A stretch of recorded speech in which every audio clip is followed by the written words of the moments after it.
সুপ্রিয় দর্শক, স্বাগত জানাচ্ছি আজকের সম্পাদকীয়তে। সাথে আছি আমি মুস্তফা খন্দকার। ঐতিহাসিক জুলাই অভ্যুত্থানের তছনছ হয়ে গেছিল শেখ হাসিনার শোষণের ভিত। ৩৬ দিনেই অবসান ঘটে আওয়ামী দুঃশাসনের, কিন্তু প্রাণ দিতে হয় ১৪০০ তরতাজা মানুষকে।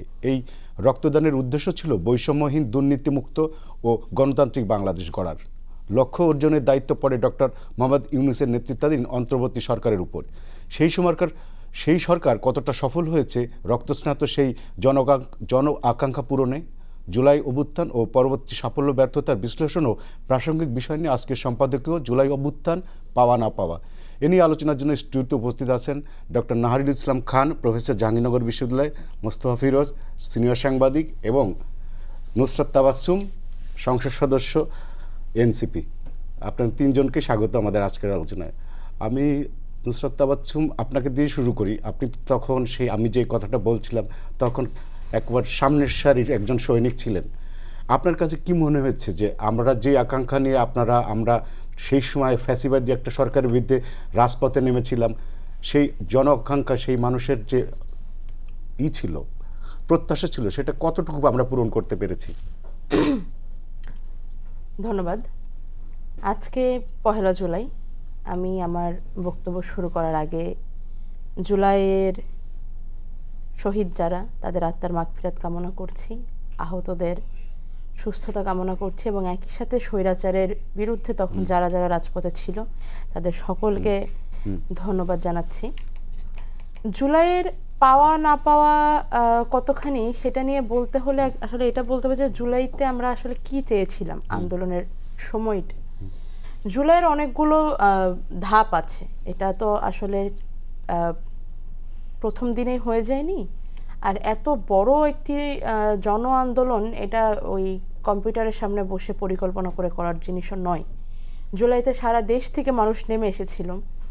সেখানে আমরা যারা সমন্বয়ক ছিলাম, কিংবা আমরা যারা ঢাকার মধ্যস্থলে ছিলাম, কিংবা বিশ্ববিদ্যালয় পর্যায় থেকে শিক্ষার্থীরা যারা নেতৃত্ব দিচ্ছিল, তারা যেটা ভাবছিল সেটার সাথে সেই সমস্ত বস্তিবাসীরা, সেই সমস্ত অভিভাবকরা, কিংবা লং মার্চের ডাকে দেশের বিভিন্ন জায়গা থেকে যারা সেদিন পায়ে হেঁটে, গাড়ি বদলে, অসংখ্য বাধা পেরিয়ে, তখন পদে পদে ওখানে চেকপোস্ট বসিয়ে রেখেছে হাসিনার সরকার, এইটা পার হয়ে যারা তখন ঢাকার উদ্দেশ্যে আসছিল, তারা যা চেয়েছিলেন এইটা তো আসলে হিসাব করাটা খুব মুশকিল। এইটার মেজারমেন্ট করা, এই সার্ভেটা করা খুব কঠিন। কিন্তু এর মধ্যে থেকেও যেটা বলা যায় সেটা হচ্ছে জুলাইয়ের সকলেরই একটা চাহিদা ছিল যে আমরা কি চাই না, কি চাই সেটা হয়তো অনেকের কাছেই আলাদা, কিন্তু কি চাই না সেটা এক ছিল। সেটা ছিল আমরা আর এই দুঃশাসনটা চাই না। এই একটি ন্যায়ের ওপরে ঐক্য প্রতিষ্ঠিত হয়েছিল বিধায় জুলাই আন্দোলনটা সফল হয়েছিল। তো আমরা যা চাই না সেটা তো পেয়েছি, আর যা চেয়েছিলাম সেটা যেহেতু অনেকের কাছে অনেক ভিন্ন ভিন্ন, এইখানটাতে আসলে ওই পাওয়া না পাওয়ার হিসাবটা একটু অন্যরকম হবে। তবে আমার কাছে মনে হয় যে এই সব কিছু পাওয়া না পাওয়া, কারোর হয়তো কিছু ক্ষোভ আছে একেবারেই ব্যক্তিগত পেশনা থেকে যারা নেমেছিল, কিংবা যারা বৃহত্তর স্বার্থে নেমেছিল, রাজনৈতিক দলের অংশ যারা, তারা নিজের দলের কথা চিন্তা করে হয়তো নেমেছে, নিজের দলের ওপরে হাসিনার যে অত্যাচার সেগুলো কল্পনা করে নেমেছে। সেই ছেলেটা হয়তো নেমেছে যার বাবা গুম হয়েছে, সেই মেয়েটা হয়তো নেমেছে যে তার চোখের সামনে তার ভাইকে বা তার বাবাকে লোকাল পাতি নেতাদের কাছে অপমানিত হতে দেখেছে। এরকম অনেকেরই অনেক ধরনের অনেক চাওয়া ছিল, অনেক ধরনের তাড়না ছিল। আমার কাছে মনে হয় তারপরেও সব কিছু মিলিয়ে জুলাইকে সফল বলতে এই 2 বছর পরে এসে আমার খুব একটা দ্বিধা নেই। কারণ সকলের সব আশা হয়তো সেইভাবে পূরণ হয়নি, কিন্তু যেটা হয়েছে সেটা বাংলাদেশের জন্য অনেক বড় ঘটনা। আমি আসলে দেশের মানুষের সাথে গত বছর আমাদের পদযাত্রায় গিয়েছিলাম।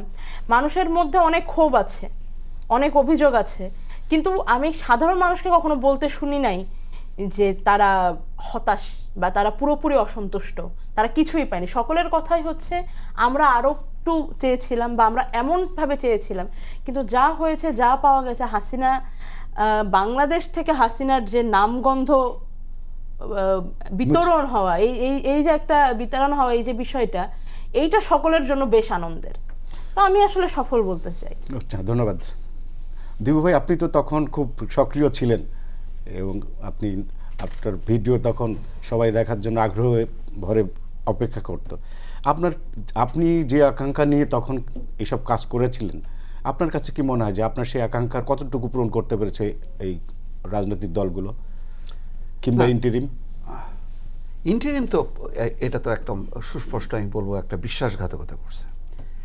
এবং আজকে এই যে জটিলতা, গণতান্ত্রিক আকাঙ্ক্ষার মধ্যে জটিলতা তৈরি হয়েছে 18 মাসে ডক্টর ইউনূসের কারণে।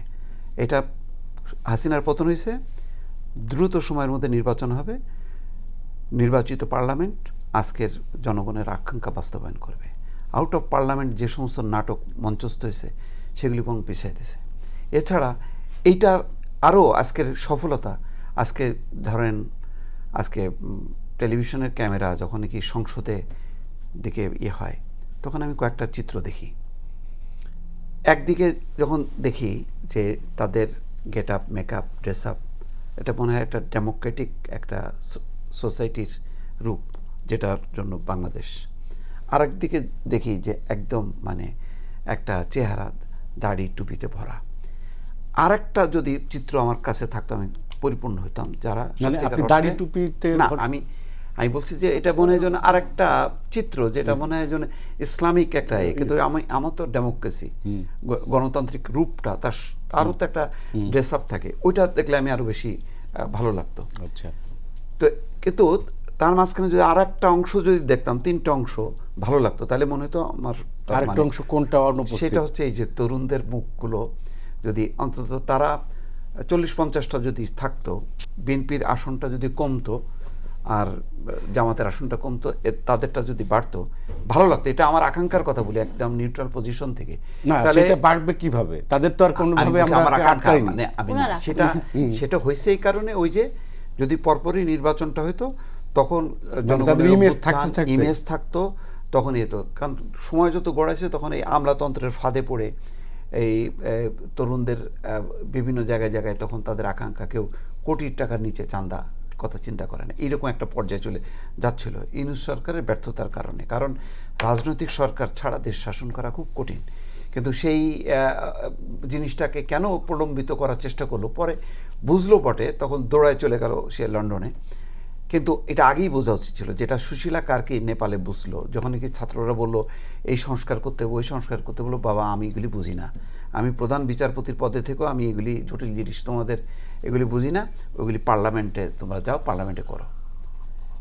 এটা সুশীলা কার্কি বুঝতে পারছে, কিন্তু আমাদের ডক্টর মোহাম্মদ ইউনূস বুঝতে পারেনি। বুঝতে না পারার কারণে পার্লামেন্ট নিয়ে আমি হ্যাপি, কিন্তু পার্লামেন্টের ওই যে আমি 3টা অংশ যদি আমি খুব, কারণ ওনাদের যে এনসিপি যারা আছে তারা ওই যে ইসলামিক ড্রেসের পোশাকের ভেতরে ঢুকে গেছে, যার ফলে আমি আলাদা করতে পারি না।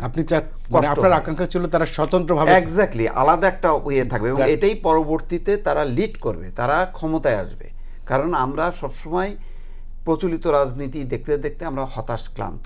এই বিএনপি, জামাত, আওয়ামী লীগ, এর বাইরে যদি একটা তরুণদের মুখ এসে যদি আসতে পারতো, সেটা ভালো লাগতো। আমার এটা ব্যক্তিগত আকাঙ্ক্ষার কথা, সেই জায়গায় হতাশ। কিন্তু তারপরেও দেরিতে হলেও তারেক রহমান সেই জায়গাটা পূরণ করছে, খুব বোল্ডলি পূরণ করছে। কারণ তারও যেই ধরেন তার যেই কন্ট্রিবিউশন, তার যেই গত 3-4 মাসে আমি দেখছি যে অ্যাক্টিভিটিসগুলোর মধ্য দিয়ে, আজকে দেখেন, আজকে একটা ঘটনা আমি বলি যে এটাই তো আকাঙ্ক্ষা, যে আজকে ঢাকা 15 জামাতের আমিরের নির্বাচনী এলাকায় আজকে সকাল থেকে জামাতের আমির, তার পাশে স্থানীয় সরকার মন্ত্রী এবং হচ্ছে উত্তরার প্রশাসক মিলে 4-5টা এলাকা তারা স্থানীয় সরকার প্রতিমন্ত্রী মীর শাহে আলম, প্রধানমন্ত্রীর নির্দেশে প্রতিমন্ত্রী এবং প্রশাসক যে যেখানে যেখানে নিয়ে গেছে বিরোধী দলের নেতা জামাতের আমির ডাক্তার শফিকুর রহমান, সেখানে গেছে, সেই এলাকার উন্নয়ন, সেখানে সমস্যাগুলো দেখছে, কোথায় কোথায় পাম্প বসবে, পানির পাম্প বসবে, অর্থাৎ সেখানে যে পানির সংকট, গ্যাসের সংকট নিরসন করা, তারপরে সেখানে মাদক দূর করা এবং কিশোর গ্যাংয়ের বিরুদ্ধে প্রতিরোধ গড়ে তোলা। এই যে নির্দেশনাটা বাংলাদেশের ইতিহাসে কখনো হয়েছে যে বিরোধী দলের নেতার এলাকায় সরকারের মন্ত্রী প্রশাসক যে হাজির হয়েছে এবং পুরো টিম নিয়ে তারা আজকে করছে। শাহরুল আলম বিরোধী দলকে প্রশংসা করে বলছে এরকম বিরোধী দল আমরা এর আগে দেখিনি। এক্স্যাক্টলি, এবং বিরোধী দলের নেতাও বলছে যে প্রধানমন্ত্রীর কাছে আমি যা চেয়েছিলাম তা আমি পেয়েছি, এই কথাটা বলছে। তা এটাই তো হচ্ছে আমরা জুলাইয়ের আকাঙ্ক্ষা তো এটাই, যে বিরোধিতা হবে নানান ইস্যু নিয়ে, কিন্তু তার মানে এই না যে সেখানে শত্রুতা থাকবে, সেখানে এক ধরনের অন্য পক্ষকে, বিরোধী পক্ষকে নির্মূল করা হবে। এই যে আকাঙ্ক্ষা, এটাই হচ্ছে জুলাইয়ের আকাঙ্ক্ষা। সুতরাং জুলাইয়ের আকাঙ্ক্ষার যেই পতাকাটা আমি মনে করি যে এটা তারেক রহমান বহন করছেন এবং তার পেছনে ওনারা তারপরে জামাত এবং সাধারণ মানুষ সমর্থন করছে। কিন্তু আমি বলছিলাম যে এটা আরও ভালো হতে পারতো, মানে আমার এটা চাওয়াটা ছিল যে এইটা 18 মাসের মাথায় না, নির্বাচনটা না হয়ে এইটা 3 মাস বা 6 মাসের মাথায় যদি হইতো, তাহলে আমরা অনেকগুলো এই যে জটিলতা, এখন ওই যে বলা হয় না কি দ্বিতীয় শপথ, এই গণভোটের গণরায় বাস্তবায়ন, তারপরে যে ঐক্যমত্য কমিশনের এই যে 8 মাস ধরে যে এই ধরনের পুরো বাস্তবায়ন করা, এই জটিলতা দিয়ে যে এই যে বিভক্তিটা, এই বিভক্তিটাও থাকতো না যদি গণ আকাঙ্ক্ষা অনুযায়ী যদি সাথে সাথে পার্লামেন্ট নির্বাচনটা হতো, নির্বাচিত এমপিরা যদি হতো, তাহলে সাংবিধানিক ধারাবাহিকতাটা রক্ষা পাইতো এবং অনেক স্পিডে, মানে অনেকের মানে তরুণদের অংশগ্রহণটা সত্যিকার অর্থে আমরা সাংবিধানিকভাবে প্রাতিষ্ঠানিকভাবে আমরা একটা চিত্রটা দেখতে পারতাম এবং তখন অনেক ভালো ভালো সিদ্ধান্তগুলো দ্রুত আসতে পারতো। এখন সেই প্রসেসটা একটু স্লো হয়ে গেছে, কারণ আমি দেখছি যে সংবিধান সংশোধনের কমিটিতে দেখলাম যে সরকারি দল আহ্বান করছে, বিরোধী দল বলছে আমরা যাব না। এইটা কিন্তু খারাপ, কারণ পার্লামেন্টের একটা দেশের যখন একটি পার্লামেন্ট নির্বাচিত হয়ে যায় তখন সমস্ত কিছু কিন্তু কেন্দ্রবিন্দু হচ্ছে সংসদের বাইরে অতীতে বা বর্তমানে সব কিছু তখন মানে এটা ইম্যাটেরিয়াল হয়ে যায়, তখন সংসদটাই হচ্ছে কেন্দ্র। কারণ এখন সংসদে তো জুলাই অভ্যুত্থানের যারা শেখ হাসিনার পতনের সাথে জড়িত যে দলগুলো সবাই তো আছে, তাহলে সবাই মিলে এখন করতে পারবে না কেন?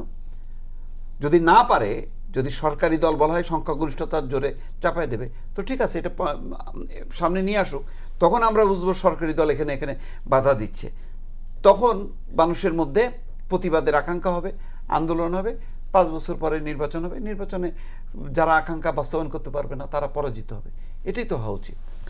নাহিদ ইসলাম খান, সেটা হচ্ছে যে ওই যে দিবু ভাইয়ের কথা রেশ ধরে আমি বলি, উনি বলছে যে সংসদের চেহারাটা 3 রকমের উনি দেখতে চেয়েছিলেন, কিন্তু ওনার আশা পূরণ হয়নি। এবং উনি মনে করেন যে জুলাইয়ে যারা যোদ্ধা ছিল তারা যদি কোনো একটা দলের সঙ্গে মোর্চা না করে আলাদাভাবে তারা যদি স্বতন্ত্রভাবে তারা যদি রাজনীতি করতো, ইলেকশন করতো, তাহলে দেশের আমরা চেহারাটা অন্যরকম দেখতে পেতাম। আপনার কাছে কি মনে হয় যে তারা ভুল করেছে? এই প্রশ্নের উত্তর দেওয়ার আগে একটা জিনিস বলতে চাই, যেহেতু আজকে 1 জুলাই, নুসরাত সবাইকে শুভেচ্ছা দিলেন, জুলাইটা স্পিরিট ধরে রাখার কথা বলেন, আমিও সেটা বলতে চাই এবং সেই সাথে সাথে একটা জিনিস একটু কারেকশন করতে চাই। সেটা হচ্ছে নুসরাত বললেন যে এই বিপ্লবটা বা এই অভ্যুত্থানটা কম্পিউটারের সামনে বসে আসেনি।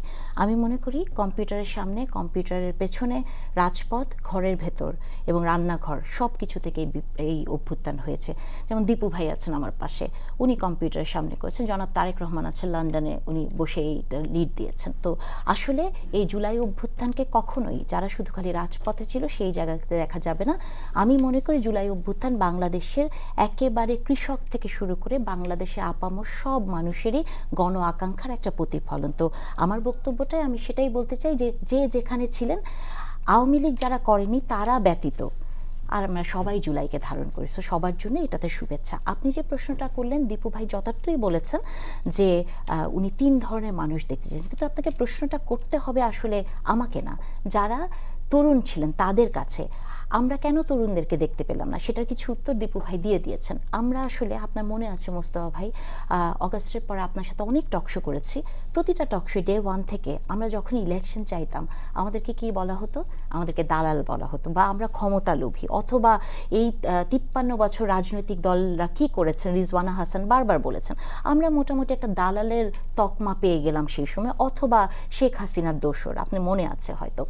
এই তরুণরাই কিন্তু দীপু ভাই যে তরুণদেরকে দেখতে চেয়েছেন, দীপু ভাই যেটা বললেন যে বিএনপির সিট কম হওয়া উচিত ছিল, জামাতের কম হওয়া উচিত ছিল, তারা তরুণকে দেখতে চেয়েছে। আমি মনে করি এটাই সেই তরুণদের ব্যর্থতা যে তারা ওই জায়গাটাতে যেতে পারে নাই, তাদেরই কস্ট বেনিফিট অ্যানালাইসিসের জন্য।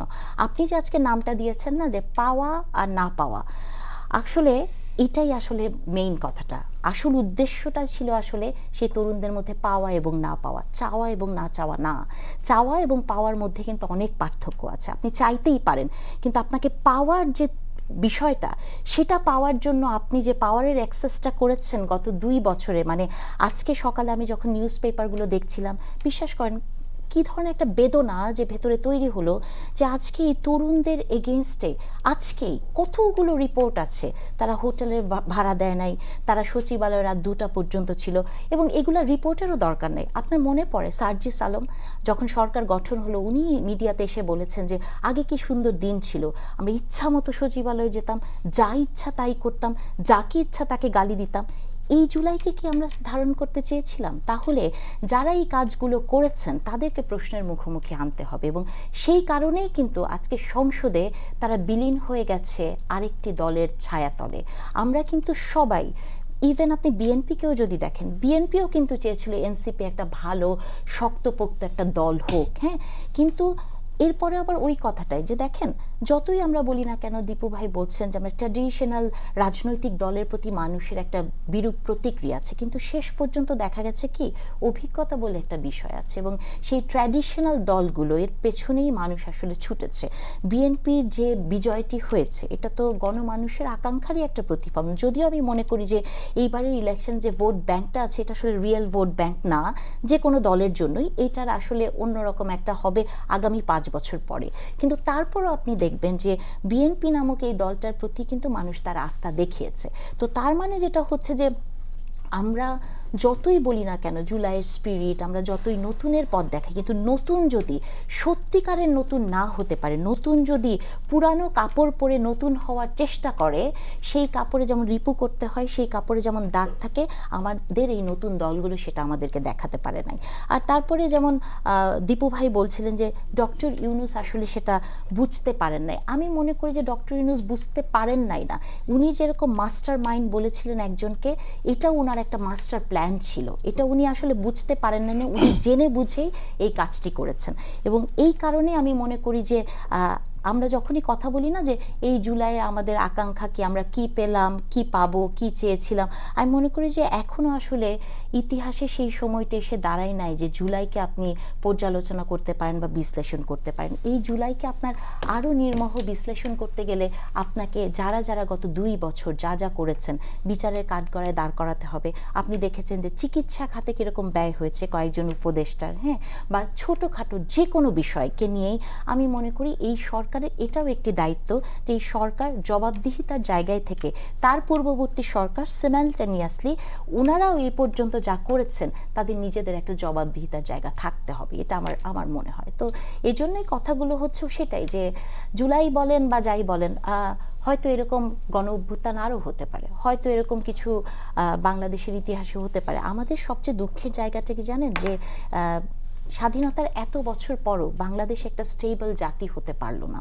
এবং কেন হতে পারলো না জানেন, ওই যে আপনি যে শব্দটি দিয়েছেন পাওয়া এবং না পাওয়া, আমরা জাতি হিসেবে সবাই সবসময় শুধু পাওয়া এবং না পাওয়ারই হিসাব করেছি, কিন্তু আমি নিজে কি দিতে পেরেছি সেই হিসাবটা আসলে করতে পারি না। এবং সেই জায়গা থেকে আমার মনে হয় ওই কথাটার সাথে আমি দীপু ভাইয়ের সাথে একমত যে দেখেন জনাব তারেক রহমানকে নিয়ে তো কত ধরনের প্রপাগান্ডা চলেছে না, গত 17টা বছর আমরা দেখেছি এক ধরনের ওনাকে নিয়ে ওনার ক্যারেক্টার অ্যাসাসিনেশন হয়েছে, অনেক কিছু করা হয়েছে, কিন্তু আমি এবং এটাও একটা প্রশ্ন ছিল যে তারেক রহমান কি তার বাবা এবং মাকে ছাড়িয়ে তার উপরে যেতে পারবে কিনা, তার মূল্যায়নটা কি সবসময় প্রেসিডেন্ট জিয়াউর রহমান এবং খালেদা জিয়ার ছেলে হিসেবে হবে কিনা।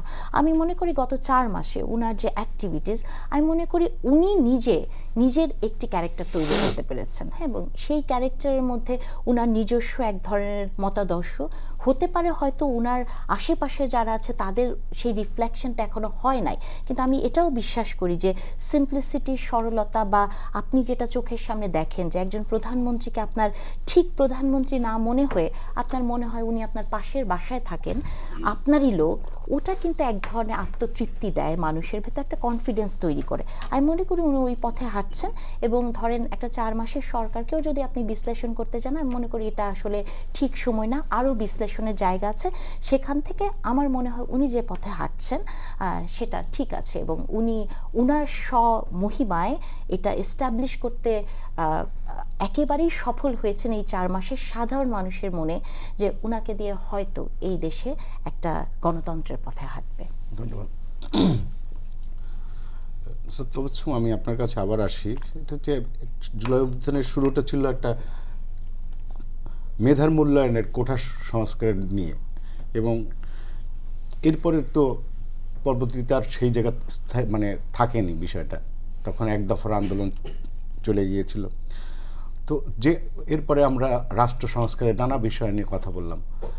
তো এই ইন্টিম এবং তারপরের বর্তমান সরকার সব মিলে আমরা রাষ্ট্র সংস্কারের কতটুকু করতে পেরেছি? ইন্টারিম ও এই সরকার মিলে রাষ্ট্র সংস্কার কতটুকু করতে পেরেছি? জুলাই জাদুঘরটা এখনো চালু হয়নি। আর সত্যি কথা বলতে জুলাই জাদুঘরের সাথে কি রাষ্ট্র সংস্কারের কোনো সম্পর্ক আছে? চালু হওয়া উচিত ছিল না? আমি স্মৃতি সংরক্ষণ কি সংস্কারের একটি অংশ নয়? এটা ইতিহাসের সংরক্ষণ, স্মৃতি সেটার সাথে সংরক্ষণ রাষ্ট্র সংস্কারের কি কোনো সম্পর্ক আছে? আচ্ছা, রাষ্ট্র সংস্কারের কথা যদি বলেন, তাহলে তো গণভোটটাকে গুরুত্ব দেওয়া হলো না, সংবিধান সংস্কারকে গুরুত্ব দেওয়া হলো না।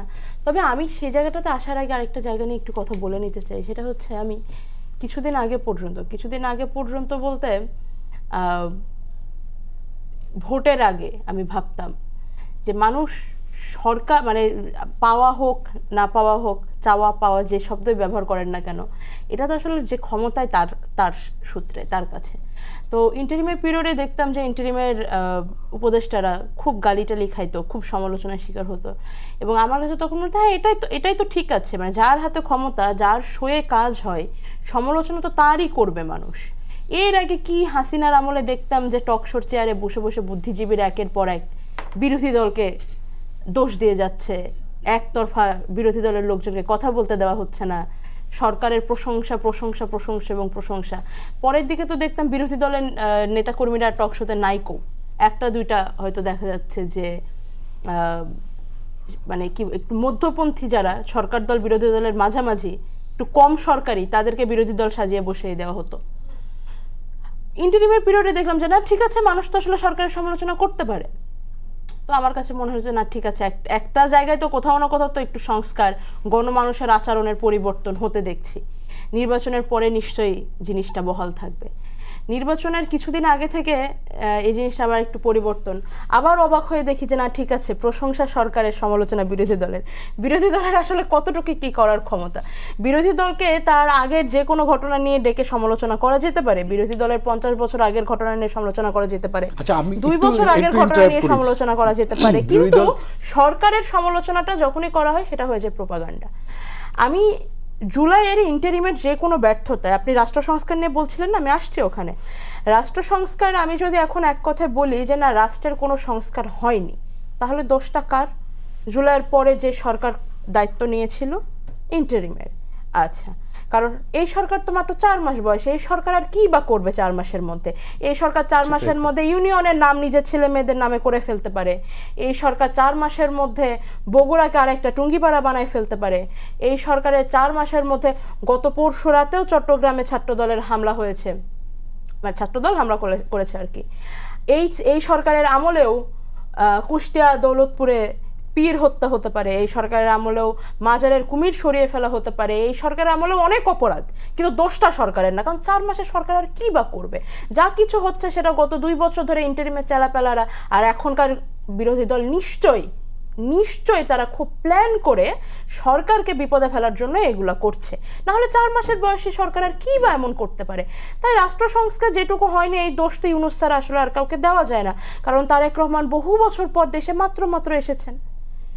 এই কথাগুলো যদি বলতে হয়, আমি যখন বলবো কমেন্ট বক্সে আমার সহ আলোচকরা, হোস্ট হিসেবে আপনি, এই কথাগুলো উজ্জ্ব থেকে যায়। যদি বলতে পারতাম এখানে বসে যে হ্যাঁ, দোষটা আসলে বিরোধী দলের, সেটা শুনতে খুব অ্যাবসার্ড লাগবে। যদি বলতে পারতাম যে দোষটা আসলে ইন্টারিমের, সেটাও শুনতে খুব অ্যাবসার্ড লাগবে। ইন্টারিম থাকাকালীন ইন্টারিমের বিরুদ্ধে অভিযোগগুলো কি? তারা এরও তার সাথে আতাত করেছে, কিচেন ক্যাবিনেট চালিয়েছে, ইত্যাদি ইত্যাদি। ইন্টারিমের পিরিয়ডে আমরা ডক্টর ইউনূসকে লন্ডনে ছুটে যেতে দেখেছি। তখনও তো বর্তমান প্রধানমন্ত্রী তারেক জিয়া সাহেব তখনও তো বিএনপির চেয়ারপারসন ছিলেন তারেক না। রহমান, তারেক জিয়া না, উনি তারেক জিয়াটা ব্যবহার করানো যায়, ঠিক আছে, তারেক রহমান সাহেব মাননীয় পিএম তখনও বিএনপির চেয়ারপারসন হননি। ইন্টারিমকে দেখলাম ডক্টর ইউনূস লন্ডনে ছুটে গেলেন। উনি কি বাংলাদেশের মানুষকে জবাবদিহি করেছেন? উনি কেন লন্ডনে ছুটে গিয়েছিলেন? আপনি চেয়েছিলেন? না, আমি চাইনি। আপনি না চাইলে কিভাবে জবাব দেবে?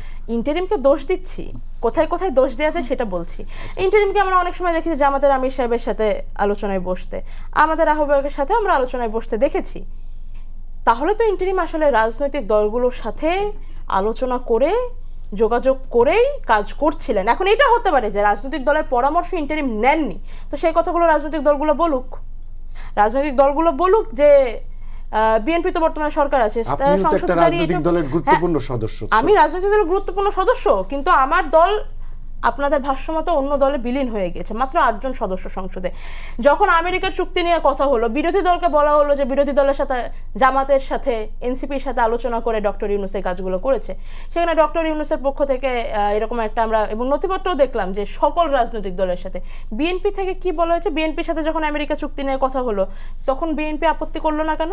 যেই দলটা তৎকালীন উপস্থিত সবচেয়ে বড় রাজনৈতিক দল, একটি দল সদ্য গঠন হয়েছে, একটি দল কিছুদিন আগে তারা হাসিনার কবল থেকে বের হয়ে আসতে পেরেছে। এনসিপি সদ্য গঠিত হয়েছে, জামাত ইসলাম তো সদ্য না। জামাত কি আপত্তি না, করেছিল? জামাত সদ্য গঠিত না, মোটেও জামাতের কাছে চান সেটার কৈফিয়ত, আমি তো আমার কৈফিয়ত না, আপনার দলটা, আপনি বিএনপি কে দোষ দিচ্ছে, আবার জামাতের ব্যাপারে আপনি তার কাছে জবাব চাইছেন, মানে কি? একদম, আমি এটাই বলছি যে বিরোধী দলের সমালোচনা যদি করতে হয়, বিরোধী দলের সমালোচনা করে বিরোধী দলকে প্রশ্ন করতে হলে বিরোধী দলকে প্রশ্ন করতে পারবেন, কিন্তু সরকারের সমালোচনা করার জন্য আলাদা করে কোনো পরিচয়ের প্রয়োজন নেই।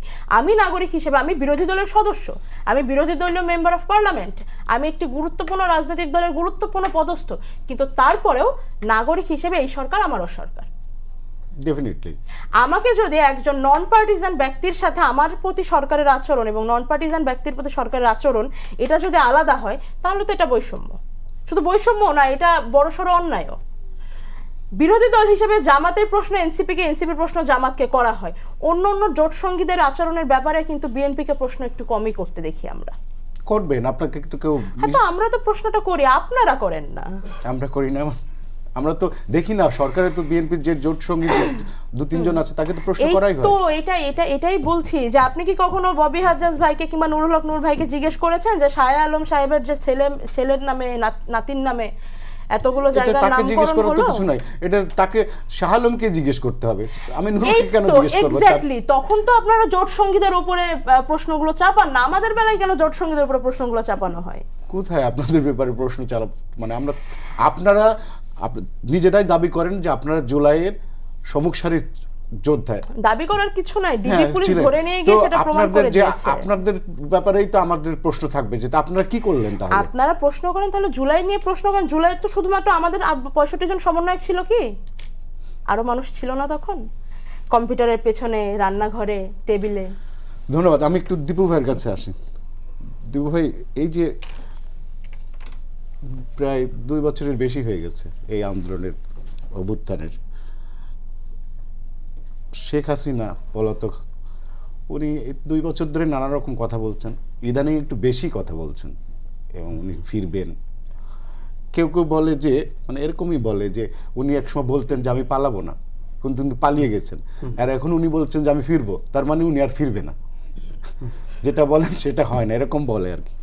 আপনার কাছে কি মনে হয়? নানা রকম আলোচনা হচ্ছে, রিফাইন আওয়ামী লীগ, শেখ হাসিনা মাইনাস আওয়ামী লীগ, কিন্তু শেখ হাসিনার নেতৃত্ব আবার শেখ হাসিনা ছাড়তে চান না, আওয়ামী লীগ তিনিই ধরে রাখতে চান ব্যাটন। আওয়ামী লীগের সম্ভাবনা আপনি কতটুকু দেখেন? শেখ হাসিনার আওয়ামী লীগের কোনো সম্ভাবনা দেখি না। যদি কখনো আওয়ামী লীগের রূপান্তর ঘটে আভ্যন্তরীণভাবে, তাহলে হয়তো একটা সম্ভাবনা থাকতো। ভালো আওয়ামী লীগ, জি, ভালো আওয়ামী লীগ, আওয়ামী লীগের ভালো, আমি বলছি যে রূপান্তর যদি ঘটে তাহলে একটা সম্ভাবনা থাকলেও থাকতে পারে। কারণ অনেক কিছুই দেখেন, এক সময় মনে হতো যে জামাত বলে কিচ্ছু নাই, আর 28 অক্টোবরে যে ক্র্যাকডাউন বিএনপির উপরে, তখনও মনে হতো যে বিএনপি জামাত Vanish. শেষ শেষ, আর এরা দাঁড়াতে পারবে না, বলতো না যে 50 বছরও এদের আর মানে ইয়ে থাকবে না। এগুলি হয় না। মানুষের মধ্যে কোন দলের যদি আদর্শিক ভিত্তিটা যদি থাকে এবং সেটা যদি চর্চা হয় সঠিকভাবে, তাহলে বিস্ফোরিত হয়। এখনও দেখবেন গ্রামে গঞ্জে বহু মুসলিম লীগের ভাবাদর্শের লোকজন আছে, এরশাদের লোকজন আছে, কিন্তু নেতৃত্ব নাই।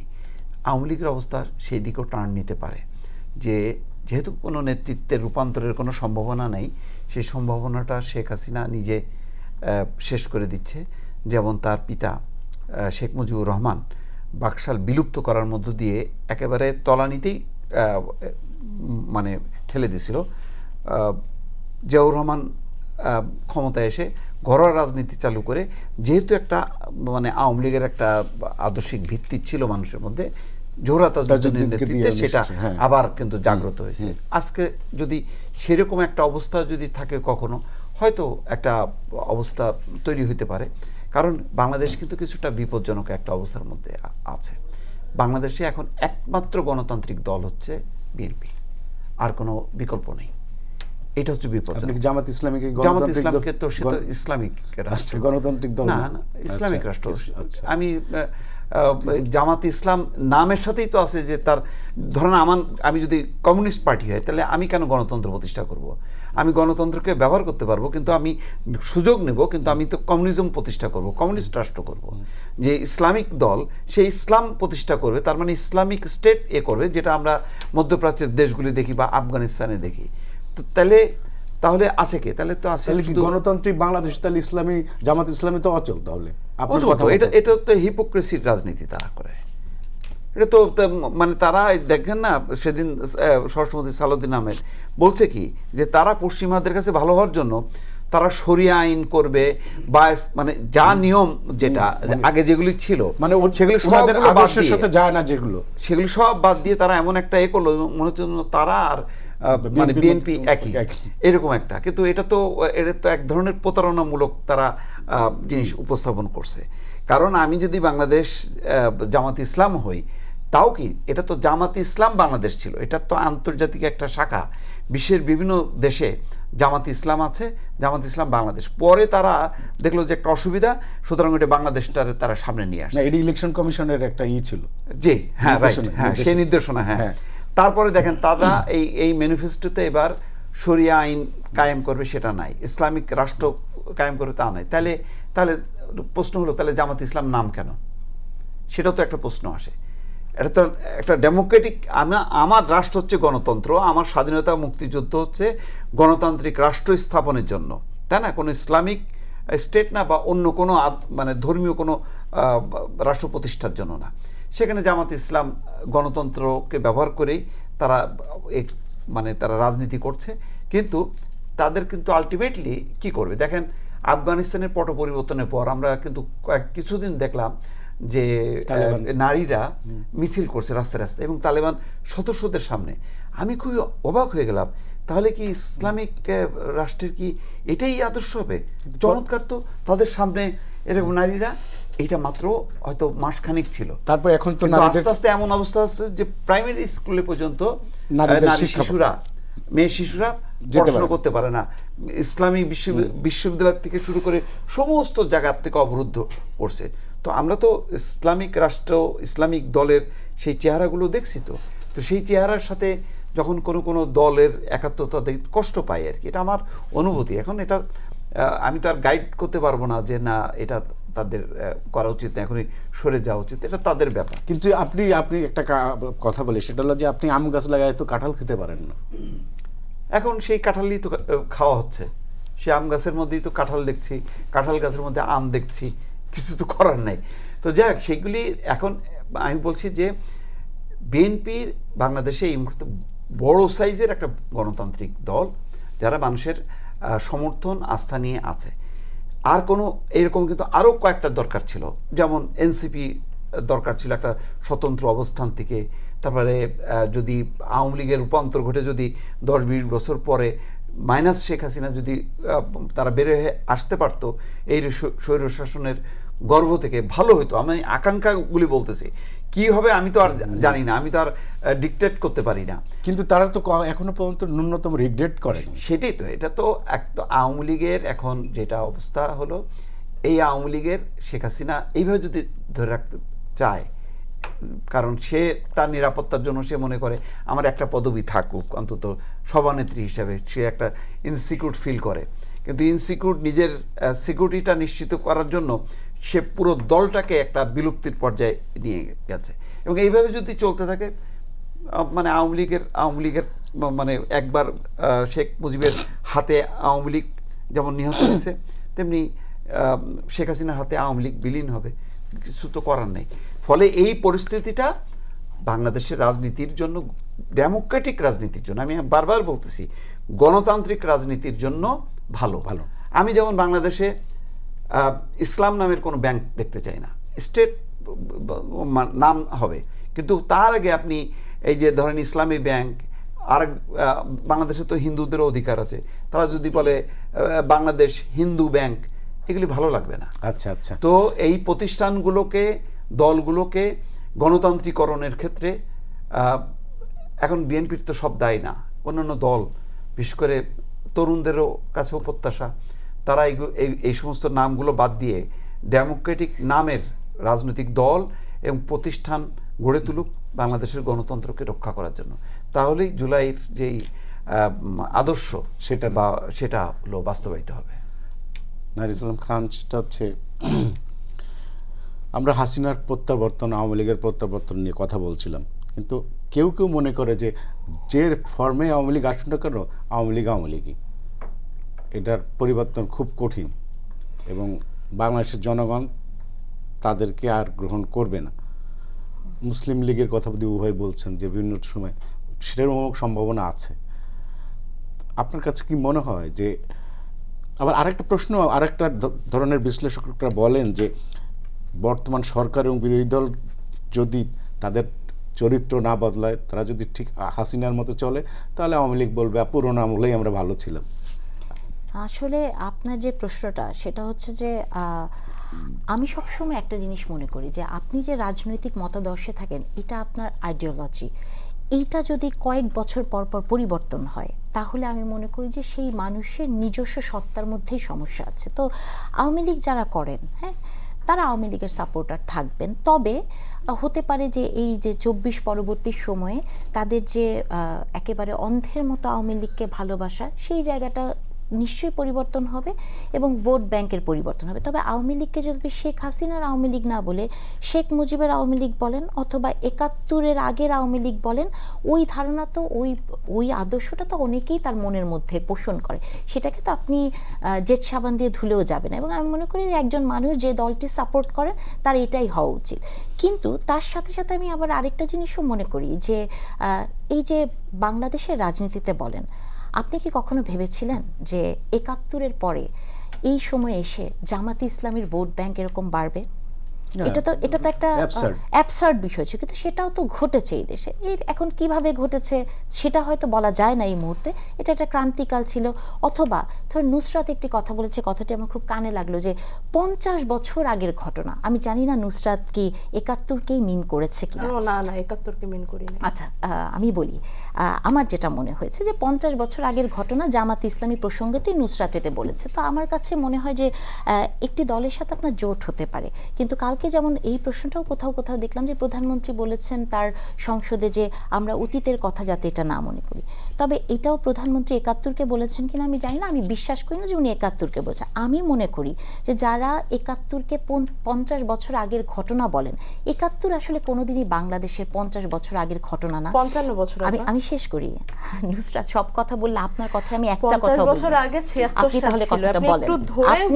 আপনি 50 বলেছেন বলেছে, আমার মনে হয় আপনি কথাটা শেষ জিজ্ঞেস করেন, এটা আপনি সব টক শোতে করেন এবং প্রতিবারই আমি আপনাকে এই কথাটা বলি, আপনার টক শোতে আপনি যখন কথা বলছেন এত কিছু বলেন, আমি একটা উত্তর দেই নাই। মিসইন্টারপ্রিট করবেন না। না, আমার ঠিক আছে, মনে হয় ঠিক আছে, যেটা please বলা continue. উচিত না, এটা দর্শকই বলবে।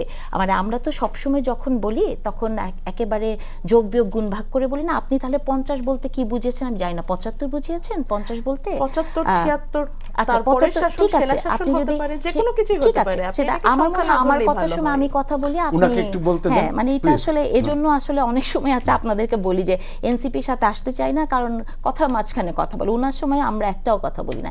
দেখেন, একটা কথা বলছিলাম, সেটার খেইটা হারিয়ে গেল। হ্যাঁ, তো যে কথাটা বলছিলাম যে আপনি 71-এর প্রশ্নে আমি আবারও খুব স্পষ্টভাবে বলতে চাই, 71 বাংলাদেশে কোনোদিন অতীত না, 71 বর্তমান না, 71 ভবিষ্যৎ না, 71 আসলে সবসময়। হ্যাঁ, 71কে আপনি অতীত বলতে পারবেন না, 71কে বলতে পারবেন না যে এটাকে কোনো স্পেসিফাই করা যাবে না। বাংলাদেশ যতদিন থাকবে ততদিন 71 থাকবে। 71-এর প্রশ্নে আমাদেরকে সবার আসলে এক জায়গায় হতে হবে। যে প্রসঙ্গে আমি ছিলাম, মনে হয় আওয়ামী লীগের রাজনীতি, কথার এটা হারিয়ে গেল। তো সেখানে আমি আসলে বলতে চাই যে আওয়ামী লীগ তার যে আদর্শে রাজনীতি করে সেটাতে কোনো সমস্যা নেই, কিন্তু দীপু ভাই যেটি বলছিলেন যে ইসলামিক আদর্শের, ইসলামিক দল থাকলেও কোনো অসুবিধা নেই, কিন্তু সেই ইসলামিক দলকে ক্লিয়ার করতে হবে যে আপনি ইসলামের রাজনীতি করেন। সেই ইসলামিক দলকে যে কোনো না কোনো, ধরেন আপনার অ্যাম্বাসিতে যে সে বলবে আমি শরিয়া করব না, পরবর্তীতে বের হয়ে বলবে আমি শরিয়া আইন চাই, আসলে সেই ইসলামিক দল, সেই প্রতারক ইসলামিক দল আসলে আমরা দেখতে চাই না। দেখেন, জামাতে ইসলামীর গঠনতন্ত্রে কোথাও কিন্তু লেখা নাই যে তাদের নারী আমির হতে পারবে না, কিন্তু জামাতের আমরা সবাই জানি এবং তাদের আমিরও বহুবার বলেছেন যে তারা নারী আমির কোনোদিন হতে পারবে না, কারণ ইসলাম এটাকে পারমিট করে না। কিন্তু কেন তাদের গঠনতন্ত্রে নাই এটা যে জামাতের আমির নারী হতে পারবে না? এটাকে আপনার কখনো এই প্রশ্নটা এসছে মনে? এই কারণেই নাই, কারণ হচ্ছে যে তারা ডকুমেন্টেড করতে চায় না যে নারী পুরুষের বিভাজন। হ্যাঁ, এটাই আসলে জামাতের রাজনীতি। জামাত যেটা কাগজে লেখা থাকে সেটা লেখা থাকে, অন্তরে তাদের আরেক জিনিস থাকে। তো এটা হচ্ছে তাদের রাজনীতির একটা বিষয়। নুসরাত অনেক লিস্ট দিলেন না যে গত 4 মাস সরকার কি কি করেছে, অনেক কিছু বললেন যে সরকারকে 4 মাস দেখে কিছু বলা যাবে না। দুঃখটা লাগে কি জানেন, এই যে তরুণদের হাতে আমরা স্বপ্ন দেখেছি, নুসরাত তাদেরই একজন। নুসরাতের একবারও মনে পড়লো না এত লিস্টের মধ্যে উপজেলার নাম, ইউনিয়নের নাম, অনেক কিছু আছে, কিন্তু নুসরাতের একবারও মনে পড়লো না যে এই সরকারের সময় এই 4 মাসে সংসদে আপনার মৃত পিতা জীবিত হয়ে গেছে, যেটা বাংলাদেশের সংসদে আমার মনে হয় না এত বড় মিথ্যাচার কোনোদিন হয়েছে। এটা ক্রিটিসাইজ নুসরাত করতে পারলেন না। এই সংসদে আরও কত কিছু হয়েছে, ধরেন সেগুলো না হয় নাই গেলাম যে সংসদের আলোচনা কোন জায়গায় যায়, যেমন ধরেন কারো কারো মেন নাম, মানে ওটা তো একটা ইউনিয়নের নাম দিতে চেয়েছে, কিন্তু কারো কারো মেন নাম যে অভাবীর লিস্টে 2 বার করে এসছে, এটা নুসরাতের কখনো চোখে পড়ে নাই।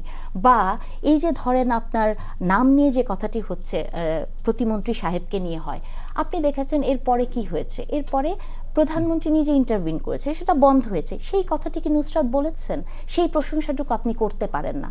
অথবা আপনি দেখেন যে ওই প্রতিমন্ত্রী নিজেই কিন্তু, উনি কিন্তু নিজেই সংসদে যখন ওনাকে বলা হয়েছে উনার বগুড়াতে সবচেয়ে বেশি টাকা এসছে, উনি কিন্তু লিস্টে দেখিয়ে দিয়েছেন সবচেয়ে বেশি কুমিল্লা আর বগুড়া আছে 16 নম্বরে। এরপরে কিন্তু নুসরাতরা সেটারও প্রতিবাদ করেন নাই। আর যেটা হয়েছে সেটা হচ্ছে যে আপনি একটা জিনিস আমাকে বলেন, আপনি জন্মেছেন বগুড়া, এইটা যদি গত 17 বছর কেউ শুনেছে তাহলে তার কি অবস্থা হয়েছে? 17 বছরে বগুড়ার উন্নয়নটা কোন জায়গায় ছিল সেটাও আপনাকে দেখতে হবে। কিন্তু বগুড়া নাকি 16 নাম্বার সিরিয়ালে থেকেও বগুড়া নাকি গোপালগঞ্জ হয়ে গেছে। গোপালগঞ্জের অ্যালোকেশনে কিন্তু বগুড়ার আগেই আছে। আসলে হয়েছে কি, ওই যে আমাদের যেটা হয় যে আপনি প্রশ্ন করছিলেন না ইন্টারিমের সময়ের কথা, নুসরাত বলছেন ইন্টারিম লন্ডন চলে গিয়েছে, কিন্তু ইন্টারিম যে প্রথমেই তাদেরকে এনে বললেন তারা মাস্টার মাইন্ড, এবং ইন্টারিমের সময় এনসিপি, মানে উনি বলছেন যে গত ওনারা বিলীন হয়ে গেছে, আমরা সেটা বলি, বিলীন তো হয়েছেন ওনারা 6 মাস আগে, ইলেকশনের আগে, কিন্তু ওনারা যে সদর্পে গত 2 বছর ছিলেন ইন্টারিমের সবচেয়ে পাওয়ারফুল, এটা আমি বলি নাই, সার্জিস বলেছেন, ওনাদের সার্জিস বলেছেন। কিন্তু সমস্যাটা হয়েছে এনসিপির মতো দলের, তারা ওই যে দেখছেন না খুব ইদানিং লেখা হয়, তারা নিজেদেরকে সাবঅল্টার্ন প্রমাণ করতে চায়। তারা সেই সাবঅল্টার্ন, যে সাবঅল্টার্নের হাতে ক্ষমতা সব কিছু থাকে, কিন্তু আপনি অলওয়েজ বলবেন যে আমার কিছু নাই, আমার কিছু নেই। তাহলে এই যে দারিদ্র্যের খেলা, এই যে সাবঅল্টার্ন এবং নিজেকে সবচেয়ে ক্ষমতাহীন করে সবচেয়ে ক্ষমতাবান হওয়ার যে চেষ্টা, সেটাই তো জুলাইকে স্তিমিত করে দিয়েছে, আমি সেটা মনে করি। তো আসলে যে যে কথাগুলোর মধ্যে দিয়েছিলাম, আপনি রাষ্ট্র সংস্কারের কথা বলেছেন, আপনি এই কথাগুলোর মধ্যে ছিলাম আমরা। তো রাষ্ট্র সংস্কারের প্রশ্নে আমরা যখন কথা বলি তখন আমার কাছে সবসময় মনে হয় যে কথাটা আমরা সবসময় বলতাম, হয়েছিল না কথা, আপনি শোনেন নাই, যে সংস্কার না হলে ইলেকশন না। হ্যাঁ, সেই সংস্কার কই গেল? মানে আমরা বিচার, হ্যাঁ সংস্কার বিচার না হলে, হ্যাঁ সেগুলো হতে হবে, গণভোট, কত কথা আমরা শুনেছি। সেই জায়গায় কি আমরা এখনো আছি? মানে সংস্কারটা নিয়েই যদি আমাদের কথা হতো, আমরা সবসময় বলেছি না যে সংস্কার চলমান প্রক্রিয়াটা চলতে হবে কিন্তু ইলেকশন দিতে হবে, তাহলে এই যে একটা সাবঅল্টার্নদের একটা নতুন থিসিস বের হয়ে গেল ওই সময়, যে আপনি নিজে সাবঅল্টার্ন কিন্তু আপনি আসলে সংস্কার প্রশ্নেও আপনি ক্ষমতার জায়গায় যেতে চান। যেমন এনসিপির অনেকেই আছে, আপনার এখানেই টকশোতে এনসিপির একজন, উনি আমাকে সরাসরি জিজ্ঞেস করেছিলেন যে নারীন আপা মনে হয় আপনি এমপি হচ্ছেন না। তো আপনারা খুব ভালো করে জানেন যে আমি এই ফর্মও কিনি নাই এবং অনেক প্রস্তাব থাকাতে আমি এগুলোতে, আসলে এটা আমার ওয়ে না। কিন্তু যিনি এই প্রশ্নটি করেছিলেন আপনি দেখেছেন তার এমপি মানে ওই প্রার্থী হওয়ার জন্য কী ধরনের স্ট্রাগল উনি করেছেন ওই সময়। তো তার মানে হয়েছে কি যে আপনি যখন নিজে সাবঅল্টার্ন, নিজেকে প্রমাণ করার চেষ্টা করেন, আপনার আশেপাশের সব কিছু কি আপনার মনে হয় যে উনিও কি আমার মতোই সাবঅল্টার্ন, নাকি উনি সত্যিকারই আসলে ক্ষমতার জায়গায় যেতে চায় না? তার মানে চোখের চশমাটাকে একটু এমন করতে হবে যে যেটা যাতে একদিকে দৃষ্টি না যায়, মানে প্লাস মাইনাস দুইটা থাকাটাই চোখের চশমাতে খুব গুরুত্বপূর্ণ। নুসরাত তাবাসসুম, 2 মিনিট আপনি যদি বলেন যে অন্তর্বর্তী সরকারের যে দুর্নীতির অভিযোগগুলো এখন উঠছে এবং সংস্কার প্রস্তাব নিয়ে আপনাদের যে অবস্থানটা ছিল, এই বিষয়গুলো নিয়ে এনসিপি এখন নীরব কেন?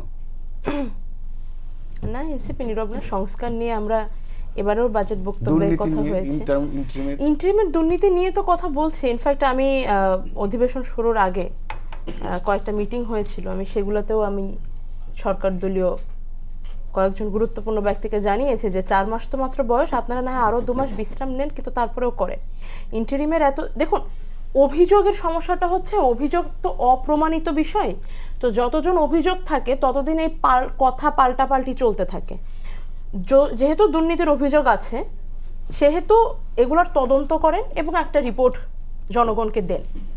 সেক্ষেত্রে যদি প্রমাণিত হয় সেক্ষেত্রে আমরা বলতে পারবো ইন্টারিমের পিরিয়ডে অনেক দুর্নীতি হয়েছে। যদি অপ্রমাণিত হয় সেক্ষেত্রে অন্তত ওইটা ঠিক আছে, তাহলে অভিযোগ থেকে তারা দায় মুক্তি পেল। ডক্টর ইউনূস বাংলাদেশে অবস্থান করছেন, তার উপদেষ্টারাও অলমোস্ট সবাই দেশেই অবস্থান করছেন, আমি অন্তত পালাতে কাউকে দেখিনি।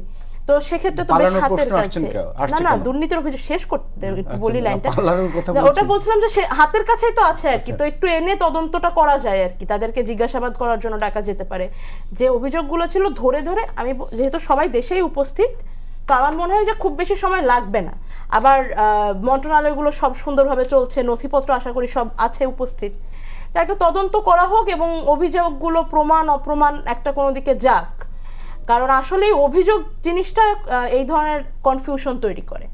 এই যেমন আমাদের বিরুদ্ধেও, জামাতের বিরুদ্ধেও অনেক অভিযোগ আসে, যেমন একটু আগে আপা যেটা উল্লেখ করে দিলেন যে মৃত বাবা জীবিত হয়ে গিয়েছেন, তারপরে সেটা নিয়ে কোর্ট সংসদে আমাদের বিবৃতি হয়েছে, পয়েন্ট অফ অর্ডারে কথা হয়েছে, যিনি বলেছিলেন এই কথাটি তিনি সেটার ব্যাখ্যা দিয়েছেন, স্পিকার সেই বিষয়টিকে এক্সপাঞ্জ করেছেন। তারপরে একজন সংসদ সদস্য মানে সেন্সিবল পারসন তো নিশ্চয়ই না, অবশ্যই আমি মানে তাকে দায় মুক্তি দিচ্ছি না, আমি এটাই বলতে চাচ্ছি যে এরকম একটা আমাদের জাতীয় সংসদ হচ্ছে আমরা মহান জাতীয় সংসদ বলি, তো সেই জায়গায় যে এরকম একটা কথা উনি বললেন কিভাবে, এখন কিভাবে বললেন সেটার প্রশ্ন তো মানে এটা তো কিভাবে বললেন আগের উত্তর দেওয়া যায় না, উনি বলে ফেলার পরে কি কি করা যেতে পারে সেটার উত্তর দেওয়া যেতে পারে। এখন কি হইলে কি হইতে পারে তো তার তো উত্তর নেই। এখন উনি যেহেতু একটা কথা বলেছেন সেটার জন্য উনি সরি হয়েছেন, এখন ওটার জন্য কি হইতে পারে, ওটার জন্য এখন তাহলে শুধু এইটা না, উনি বলেছেন যে উনার জন্ম 80 সালে কিন্তু ওনার বাবা মারা গেছে 71 সালে, এটা বলেছেন। খুবই কথা। সেক্ষেত্রে তার যে 47 জন মুক্তিযোদ্ধা, তার যারা ভোটার, আমি মনে করি তারা তাকে জিজ্ঞাসাবাদ করতে পারে, তারা স্থানীয়ভাবে তাকে ডাকতে পারে, তার কাছে এটা জবাব দিয়ে চাইতে পারে। আর কি হতে পারে, মানে বলে ফেলা কথা, এটার আর কি সমাধান হতে পারে? এখন সমাধান তাহলে আমার মনে হয় যে আমাদেরকে, আমি হয়তো সংসদে এটা আমি জিজ্ঞেস করবো যে স্পিকার সাহেব, আমাদের মাননীয় স্পিকার, আমাদের যে সমস্ত এই ধরনের বক্তব্য যেগুলো আপনি এক্সপাঞ্জ করে দেন, এক্সপাঞ্জ করে দেওয়ার পরেও যেহেতু জিনিসটা এক্সপাঞ্জ হয় না, আর কিভাবে এটা সমাধান আচ্ছা, আমার করতে হাতে পারে? সময় নেই, আমি একটু দিবু ভাইয়ের কাছে আসতে চাই। দিবু ভাই 2 মিনিটে যদি আপনি বলেন যে আমাদের সংসদ কি আসলে ঠিকমতো চলছে, বিরোধী দলের ভূমিকা কি বিরোধী দল ঠিকমতো পালন করছে এই সংসদে? দেখেন, এখানে 68 জন জামাতের মধ্যে 64 জন নতুন, এবং এমন কিছু লোকজন উপস্থিত করছে, আমির হামজার মতন একটা লোক, কাকে ধন্যবাদ দিতে হয় সে স্বরাষ্ট্রমন্ত্রীকে ধন্যবাদ দিচ্ছে। বিষয়টা হচ্ছে টেলিযোগাযোগের মিনিস্ট্রি। হ্যাঁ, একটা বাজেটের অ্যামাউন্ট কত জানেন? হ্যাঁ, এই ধরনের এত এইটা আমি মনে করতাম যে জামাতে বোধহয় খুবই স্মার্ট লোকজন আছে এবং পরিবর্তন হয়েছে, তাদের প্রেজেন্টেশন হবে এবং অনেক পড়াশুনো করে। আমি দেখলাম যে একেবারে মানে খুবই খেই হারানো। সেখানে এনসিপির নাহিদ ইসলাম ভালো করছে, জামাতের ডাক্তার তাহের, এরকম হাতে গোনা কয়েকজন ছাড়া খুব বেশি, বরং আমি বলবো পুরো বিরোধী দলের দায়িত্বটা রুমিন ফারহানা খুব ভালোভাবে পালন করছে, খুব চমৎকারভাবে প্রেজেন্ট। এখনও কিন্তু সেই রুমিন ফারহানা, বিরোধী দল বলতে আমার কাছে রুমিন ফারহানাকে স্বতন্ত্র হলেও সেই মনে হয় যেন বিরোধী দল, এবং সে চমৎকারভাবে একদম টু দ্য পয়েন্ট কথা বলছে, ভালো লাগছে আর কি। এইরকম আমি কোনো মেধাবুদ্ধির এখনও আমি আর দেখি নাই সামনে, ওই জন্য আমি এখন চূড়ান্তভাবে করছি না। সামনের দিন আসুক, ভালো করলে অবশ্যই কেন ভালো বলবো না, এটা বলাই উচিত, না বলাটা। আচ্ছা, আমি একটু নারিয়ান আপনার কাছে আসি, আমার হাতে খুব সময়। আচ্ছা, আমি একটু একটা ছোট্ট করে বলি।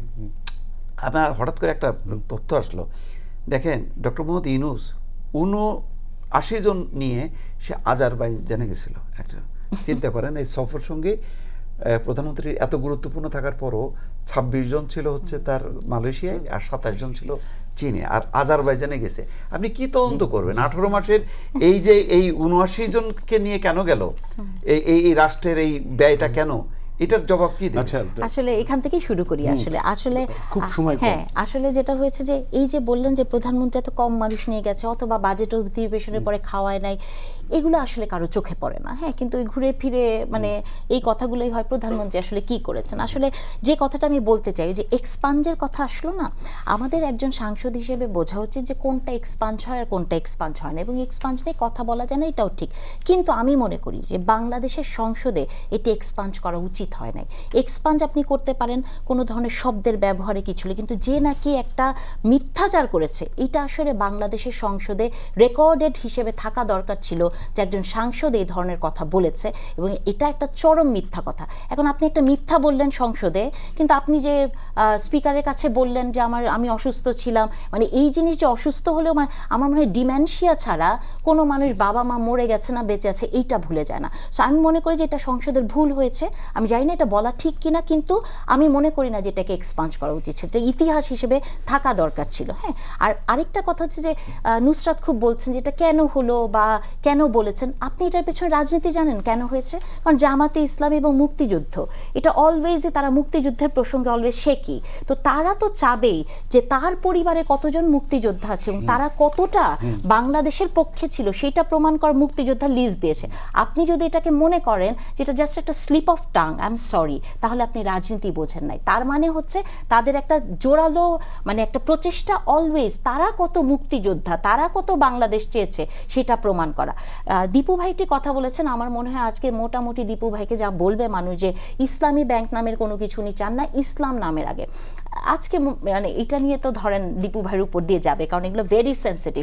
কিন্তু তার সাথে সাথে আমি এটা বলতে চাই, ইসলামী থাকলেই যে নিজের করে নিতে হবে, মানে যেমন আপনি বলেছিলেন না যে আপনার স্বরাষ্ট্রমন্ত্রী বলেছেন যে কাজী নজরুল ইসলামও ইসলাম নাম, ফখরুল ইসলামও ইসলাম না। হ্যাঁ, মানে ইসলাম আসলে অন্য জিনিস। সো ইসলাম নাম দেখলে আমি তো নাহরিন ইসলাম, আমি আবার খুব ভয় থাকি যে কখন আবার আমার মালিকানা নিয়ে কেউ প্রশ্ন তুলবে। তার মানে হচ্ছে ইসলামী ব্যাংক নাম থাকুক, কোনো অসুবিধা নেই। পৃথিবীর সব দেশেই কিন্তু ইসলামিক মানে ধর্মভিত্তিক রাজনীতি হয়, ধর্মভিত্তিক প্রতিষ্ঠান, হ্যাঁ প্রতিষ্ঠানে চলে। কিন্তু যদিও করেও থাকে তারপরও ইসলাম সার্বজনীন, ইসলাম শান্তির ধর্ম, সেটা মেনে রেখে ইসলামকে কুক্ষিগত করা যাবে না। ধন্যবাদ নুসরাত তাবাসসুম, মোস্তফা ফিরোজ, দীপু ভাই এবং নাহরিন ইসলাম খান, আপনার তিনজনকে ধন্যবাদ। এই ছিল আজকের সম্পাদকীয়তে। আগামীকাল আবার দেখা হবে একই সময়। শুভরাত্রি সবাইকে।